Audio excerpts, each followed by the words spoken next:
Subscribe करें super Taylor channel को और प्रेस करें इस बेल आइकॉन को ताकि आगे आने वाले वीडियो की नोटिफिकेशन आप तक समय पर पहुंच सके। हेलो दोस्तों, सुपर टेलर चैनल में आपका एक बार फिर से स्वागत है। आज की इस वीडियो में हम समझने वाले हैं लूज शर्ट की कटिंग किस तरह से की जाती है। तो चलिए दोस्तों, सबसे पहले हम यहाँ पर मेजरमेंट को देख लेते हैं।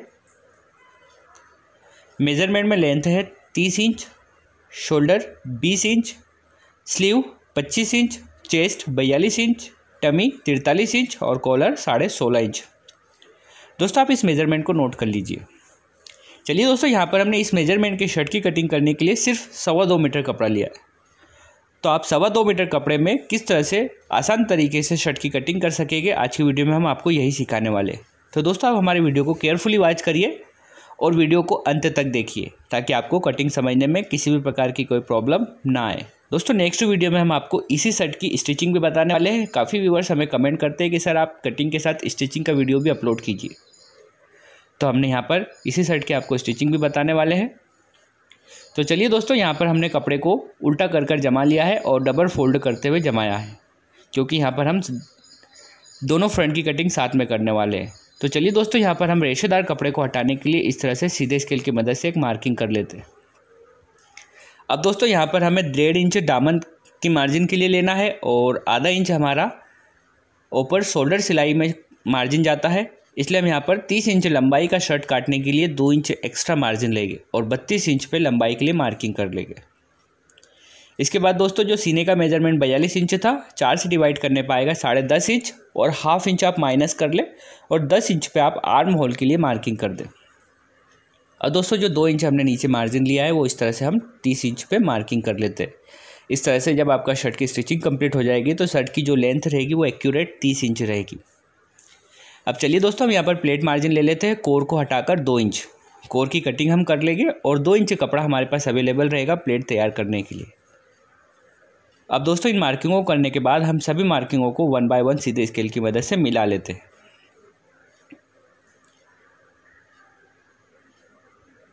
दोस्तों अगर आप हमारे YouTube चैनल पर नए हो या आपने अब तक हमारे चैनल को सब्सक्राइब ना किया हो तो प्लीज़ दोस्तों आप हमारे चैनल को सब्सक्राइब करें और पास में जो बेल आइकन है उसे प्रेस करें ताकि आगे आने वाले सभी लेटेस्ट वीडियो की नोटिफिकेशन आप तक समय पर पहुंच सके।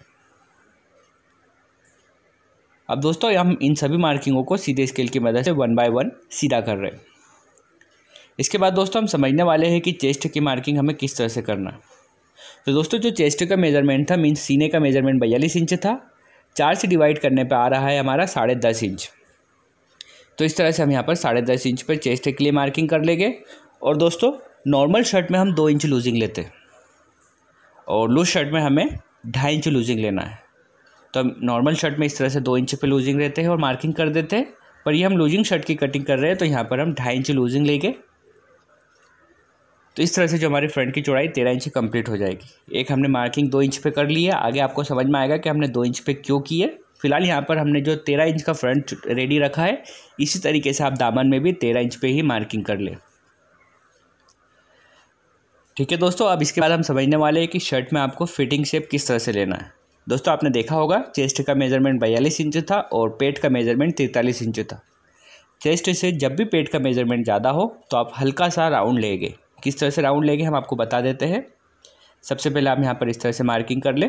अब दोस्तों अब इसके बाद आप राउंड स्केल लीजिए और राउंड स्केल को आपको इस तरह से रखना है कि आपका जो राउंड शेप है वो पेट से ऊपर ही ख़त्म हो जाए। ये देखिए जो राउंड है ये पेट से ऊपर ही ख़त्म हो जाएगा और पेट के पास से आपका जो शर्ट है वो लूज़ रहेगा, जिससे कस्टमर की जो शर्ट की फिटिंग है वो बिल्कुल अच्छी होगी। इसके बाद दोस्तों यहाँ पर हम दामन में शेप दे देते हैं। आपको हल्का सा कॉर्नर से इसको ऊपर उठाते हुए राउंड शेप लेना है। ये देखिए बिल्कुल हल्का सा। इसके बाद दोस्तों ये चौक वाला शर्ट है, हमें साइड में चौक देना है। तो चौक के लिए आप 4 इंच पे कट लगा लें। ये देखिए यहाँ से आपको मेज़र करना है और 4 इंच पे चौक के लिए कट लगा देना है। इसके बाद दोस्तों हम गले की मार्किंग समझेंगे। गले की मार्किंग हमें किस तरह से करना है, तो फिलहाल यहाँ पर आप चार्ट देखकर समझ लीजिए कि हमें कितनी मार्किंग के लिए कितने इंच पे गले की कट करना है। तो फिलहाल यहाँ पर 16.5 इंच होने के कारण यहाँ पर हम गले के लिए 3 इंच पे मार्किंग कर रहे हैं। चार्ट में आपको डेफिनेटली समझ में आएगा, आप चार्ट देखकर इसको समझने की कोशिश करिए। शोल्डर का मेजरमेंट 20 इंच था, हाफ करने पाएगा 10 इंच और पाव इंच बढ़ाकर हमने 10.25 इंच पर शोल्डर के लिए मार्किंग कर लिए और 2 इंच इसे डाउन कर लिया है। अब दोस्तों जो हमने 2 इंच पे मार्किंग की थी उसे इस तरह से मिलाइए। आई थिंक आपको समझ में आया होगा कि हमने 2 इंच पे मार्किंग क्यों की थी। और जो हमने 2.5 इंच पे मार्किंग की है दोस्तों, उस पर भी आप इस तरह से एक मार्किंग कर लीजिए सीधे स्केल की मदद से। देखिए इस तरह से, ये देखिए। अब आपको राउंड शेप इसी मार्किंग से होते हुए लेना है दोस्तों। ऐसा करने से जो आपके शर्ट के आर्म होल की फिटिंग है वो बिल्कुल परफेक्ट होगी। चलिए दोस्तों, अब जो हमने 2 इंच शोल्डर को डाउन किया उसे भी इस तरह से सीधे स्केल की मदद से मार्किंग करते हुए मिला लेते हैं। और गले में भी हम मार्किंग के अकॉर्डिंग कटिंग करते हैं, तो इस तरह से हम राउंड शेप में मार्किंग करेंगे ताकि हमें कटिंग करने में कोई प्रॉब्लम ना आए। तो दोस्तों इस तरह से हमारी जो शर्ट की फ्रंट की मार्किंग है बिल्कुल कंप्लीट हो गई है। चलिए अब हम इसकी कटिंग कर लेते हैं। चलिए दोस्तों, हमने देखा है कि फ्रंट की मार्किंग हमने किस तरह से की है। आप बिल्कुल इसी तरीके से मार्किंग करें। और यहाँ पर हमने कोर को काट कर अलग करना है, तो हमने इस तरह से कोर को काट कर अलग कर लिए। दोस्तों अब जो बची हुई कटिंग है वो बिल्कुल आप मार्किंग के अकॉर्डिंग कर लें। और आपने अगर अब तक हमारे चैनल को सब्सक्राइब ना किया हो तो प्लीज़ आप हमारे चैनल को सब्सक्राइब करें और पास में जो बेल आइकन है दोस्तों उसे आप प्रेस करें ताकि आगे आने वाले सभी लेटेस्ट वीडियो की नोटिफिकेशन आप तक समय पर पहुंच सके।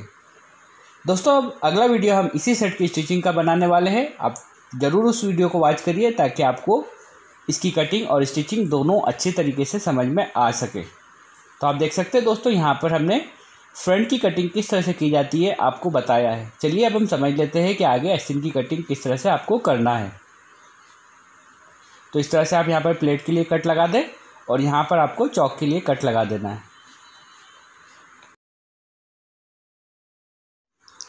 अब चलिए दोस्तों, जहाँ से हमने फ्रंट काटा है साइड के कपड़े से यहाँ पर हम दोनों आस्तीनों की कटिंग कर लेंगे। आस्तीन की कटिंग करने के लिए आप कपड़े को इस तरह से फोल्ड कर लें।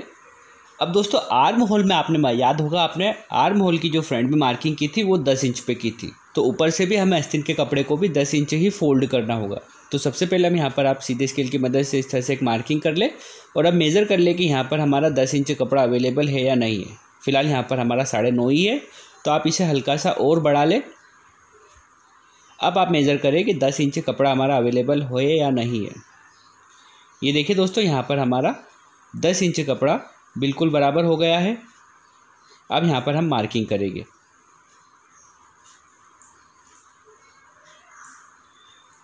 इसके बाद दोस्तों 10 इंच पे मार्किंग करने के बाद इसे आप 3 इंच डाउन कर लें। अब दोस्तों यहाँ पर हम आस्तीन की लंबाई के लिए मार्किंग करेंगे। तो सबसे पहले आप 1/2 इंच ऊपर सिलाई के मार्जिन छोड़ते हुए लंबाई का मेजरमेंट करें। तो जो आस्तीन की लंबाई थी वो 25 इंच थी। अब दोस्तों यहाँ पर हम 3 इंच का कफ लगाने वाले हैं, तो आप 2.25 इंच कम करते हुए यहाँ पर 23.25 इंच पर लंबाई के लिए मार्किंग कर दें। दोस्तों यहाँ पर हम 3 इंच का कप लगा रहे हैं इसलिए हमने 2.25 इंच कम किया है। और यहाँ पर नॉर्मल आप 6.25 इंच लूजिंग रखते हुए मार्किंग कर दें। आस्तीन की नीचे से लूजिंग रखना हमें 6.25 इंच, नॉर्मल हम 6 इंच रखते हैं। अब आपने जो 10 इंच पे मार्किंग की है और नीचे जो 6.25 इंच पे मार्किंग की है उसे सीधे स्केल की मदद से इस तरह से मिला लें। अब दोस्तों जो हमने 3 इंच डाउन में मार्किंग की है उसे आपको इस तरह से शेप देते हुए मिलाना है। दोस्तों आस्तीन की कटिंग करते वक्त सिर्फ शेप का ही सबसे ज़्यादा इंपॉर्टेंस होता है, तो आप शेप किस तरह से देना है ये ध्यान से देखिए और आपको भी इसी तरीके से शेप देना है। अब चलिए दोस्तों, यहाँ पर हमारी जो आस्तीन की आधी मार्किंग कंप्लीट हो गई है। अब हम इसकी कटिंग कर लेते हैं। देन हम समझने वाले हैं कि आस्तीन पट्टी के लिए हमें कट किस तरह से लगाना है और फ्रंट पार्ट के लिए हमें किस तरह से शेप देना है। तो दोस्तों जो मार्किंग वाला एरिया है उसे हम फ्रंट पार्ट कंसिडर करके चलते हैं। और ये कोर वाला भी पोर्शन है, आप इस तरह से भी समझ सकते हैं कि जो कोर वाला हिस्सा है आपका वो फ्रंट में अटैच होगा। तो हमें फ्रंट में एक्स्ट्रा भी शेप देना है। तो आगे हम समझने वाले हैं कि किस तरह से हम शेप देंगे। तो चलिए दोस्तों, यहाँ पर हमने जो आस्तीन की कटिंग है वो कंप्लीट की है। अब आगे की कटिंग किस तरह से करेंगे चलिए हम समझ लेते हैं। तो अब आस्तीन को आप इस तरह से कटिंग करने के बाद डबल फोल्ड करिए और नाखून की मदद से इस तरह से मार्किंग कर लीजिए। अब दोस्तों इसे ओपन करिए। आस्तीन पट्टी हमारी बैक में फिट होती है, तो आप बैक में मीन्स ये देखिए, ये हमारा जो बैक साइड है इस मार्किंग से करीब 1/2 इंच अंदर की ओर करते हुए आप एक कट लगाइए 5.25 इंच का। आप चाहे तो 5 इंच का भी कट लगा सकते हैं। तो यहाँ पर हम कट लगा देते हैं। इस कट की मदद से हम यहाँ पर आस्तीन पट्टी को स्टिचिंग करते वक्त आपको बताएंगे कि किस तरह से हमें बनाना है। चलिए दोस्तों, इसके बाद जो हमारा दूसरा एरिया है आस्तीन के दूसरी साइड वाला, वो फ्रंट एरिया होगा। तो यहाँ पर हम फ्रंट एरिया में कितना शेप देना है दोस्तों, हम आपको मार्किंग कर कर बता देते हैं। ये देखिए दोस्तों, इस तरह से आपको एक्स्ट्रा शेप देना है। तो बिल्कुल आप इसी मार्किंग के अकॉर्डिंग कटिंग करें। दोस्तों, हम भी आपसे यही रिक्वेस्ट करना चाहेंगे कि अगर आप न्यू लर्नर हो, मीन्स आपने अभी अभी अगर टेलरिंग का काम सीखना स्टार्ट किया है, तो आप मार्किंग पहले करें, देन उसके बाद कटिंग करें। ऐसा करने से जो आपकी कटिंग है ना, बिल्कुल परफेक्ट होगी और आपको कहीं भी कोई प्रॉब्लम नहीं आएगी। तो देख सकते हैं दोस्तों, हमने यहाँ पर किस तरह से फ्रंट पार्ट के लिए एक्स्ट्रा कटिंग की है। अब हम इसे फोल्ड कर कर देख लेंगे कि जो बैक पार्ट है वो हमारा सही है या उसे भी हमें हल्का सा दबाने की, मीन्स काटने की ज़रूरत है। तो चलिए हम इसे देख लेते हैं।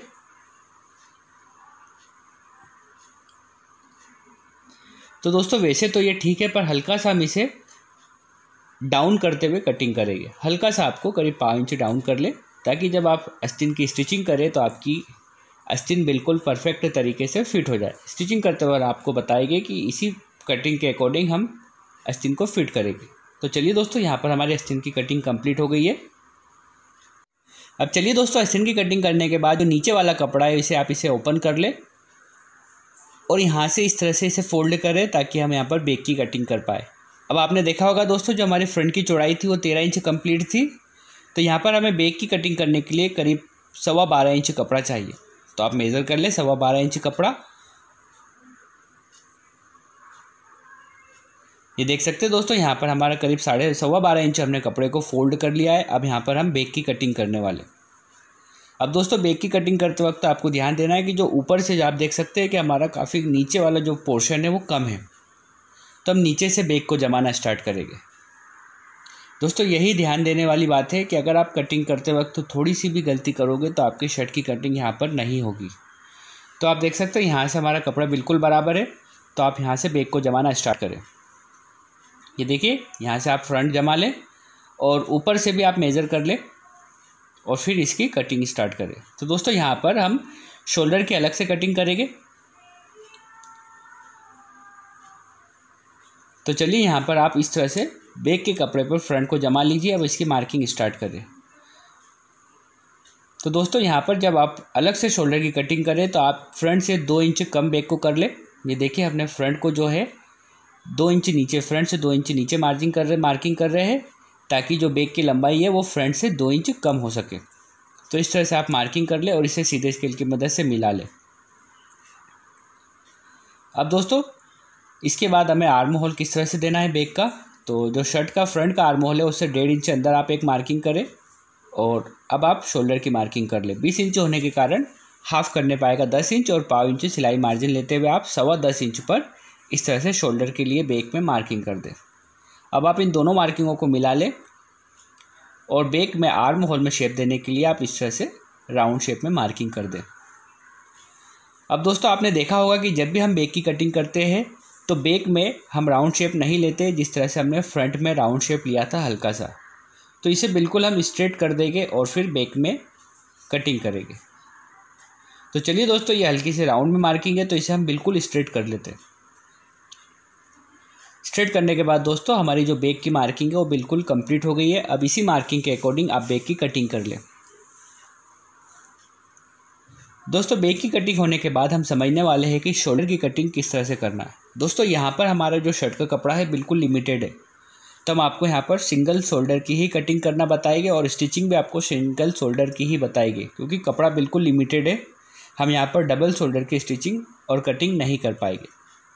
तो चलिए दोस्तों, इस तरह से जो हमने आपको बताया है कि बैक की मार्किंग आपको किस तरह से करना है और कहाँ से करना है, इसके बाद हम समझ लेते हैं कि शोल्डर की कटिंग किस तरह से की जाएगी। दोस्तों, बहुत ही आसान तरीका है। आप हमारे वीडियो को केयरफुली वॉच करिए और अंत तक देखिए, आपको डेफिनेटली कटिंग समझ में आएगी।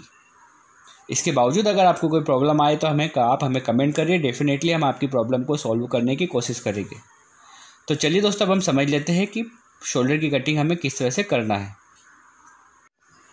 चलिए दोस्तों, शोल्डर का मेजरमेंट 20 इंच था, हाफ करने पाएगा 10 इंच और 0.5 इंच आपको सिलाई मार्जिन लेते हुए आप 10.25 इंच पर इस तरह से मार्किंग कर ले और करीब आधा इंच कपड़ा आप एक्स्ट्रा रखिए। इसके बाद दोस्तों, हमें कोर को काट कर अलग करना है। तो कोर की कटिंग करने के लिए हम सीधे स्केल की मदद से इस तरह से एक मार्किंग कर देंगे इसके बाद जो शोल्डर की चौड़ाई रखना है हमें, नॉर्मली हम 6 इंच रखते हैं, तो आपको 6 इंच मेज़र कर लेना है और इस तरह से शोल्डर की चौड़ाई के लिए मार्किंग कर देना है। अब दोस्तों शोल्डर में जो हम गले को डाउन करते हैं वो 1.25 इंच करेंगे। नॉर्मली हम 1.5 इंच करते हैं, पर ये बड़ा शर्ट है, 16.5 इंच कॉलर है, इसलिए हम 1.25 इंच डाउन करेंगे और यहाँ से हम 3.25 इंच गले की चौड़ाई रखेंगे। आप चाहे तो 3 इंच भी रख सकते हैं, क्योंकि हमने फ्रंट में भी गले की चौड़ाई 3 इंच ही रखी थी। इसके बाद यहाँ पर हम शेप दे देते हैं गले के लिए। अब दोस्तों नॉर्मली जो हम शोल्डर को डाउन करेंगे वो 2 इंच करेंगे, तो यहाँ से हमने शोल्डर की चौड़ाई 6 इंच रखी थी, तो आप 2 इंच डाउन करते हुए यहाँ से 4 इंच पे मार्किंग कर दें। अब दोस्तों जो हमने 4 इंच पे मार्किंग की है और ऊपर जो 6 इंच पे मार्किंग की है उसे हम यहाँ पर मिला लेते हैं इस तरह से। और आस्तीन में अच्छी फिटिंग करने के लिए, मीन्स स्टिचिंग करते वक्त आपको कोई प्रॉब्लम नहीं आए, इसलिए हम यहाँ पर हल्का सा 5 इंच राउंड ले लेते हैं। अब दोस्तों यहाँ पर आपको शोल्डर में कट लगा देना है सेंटर का, तो आप यहाँ पर 1.5 इंच पे लगाएं और यहीं से आप शोल्डर का सेंटर और आस्तीन का सेंटर मिलाते हुए स्टिचिंग करेंगे। किस तरह से करना है वो हम आपको नेक्स्ट पार्ट में स्टिचिंग के वीडियो में बताएंगे, तो आप हमारे स्टिचिंग का वीडियो देखना ना भूलें। तो दोस्तों इस तरह से हमने शोल्डर की मार्किंग की है और इसकी हम कटिंग कर लेंगे बिल्कुल मार्किंग के अकॉर्डिंग। तो दोस्तों आज की वीडियो में हम आपको बताया है कि किस तरह से आप लार्ज साइज शर्ट का कटिंग सिर्फ 2.25 मीटर कपड़े में किस तरह से करें। तो अगर आपको हमारा यह वीडियो पसंद आया हो तो प्लीज़ इसे लाइक करें, शेयर करें और कमेंट करना ना भूलें। दोस्तों अगर आपने अब तक हमारे चैनल को सब्सक्राइब ना किया हो तो प्लीज़ आप हमारे चैनल को सब्सक्राइब करें और पास में जो बेल आइकन है उसे प्रेस करें, ताकि आगे आने वाले सभी लेटेस्ट वीडियो के नोटिफिकेशन आप तक समय पर पहुंच सके। तो आज की वीडियो में इतना ही। Thanks for watching.